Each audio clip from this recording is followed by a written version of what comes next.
Old Boinapalli 262, 264 Asmatpet డివిజన్ల పరిధిలోని అంబేద్కర్ చౌరస్తా సమీపంలో అమావాస్య సందర్భంగా అన్నప్రసాద కార్యక్రమం ఘనంగా నిర్వహించారు. ఈ కార్యక్రమాన్ని ఓల్డ్ బోయినపల్లి మాజీ కార్పొరేటర్ ముద్దం నరసింహ యాదవ్ ప్రారంభించారు. ఆర్యవైశ్య సంఘం బోయినపల్లి వారి ఆధ్వర్యంలో నిర్వహించిన ఈ అన్నదాన కార్యక్రమంలో స్థానిక ప్రజలకు భక్తి శ్రద్ధలతో ప్రసాదం పంపిణీ చేశారు. ఈ కార్యక్రమంలో ఆర్యవైశ్య సంఘం సభ్యులు బాలేశం, రాము, వీరేశం, వెంకటేశం, చంద్రశేఖర్, అశోక్, శ్యామ్ సుందర్, హరిబాబు, నాగశెట్టి, మల్లేష్ యాదవ్, బుర్రి యాదగిరి, శ్యామ్ సుందర్, శ్రీనివాస్ గౌడ్ తదితరులు పాల్గొన్నారు.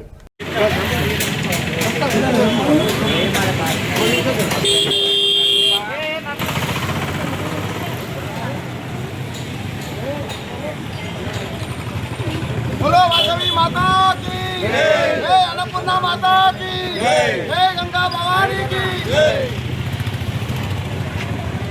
बोलो वासवी माता की जय, अन्नपूर्णा माता की जय, अन्नपूर्णा माता की जय।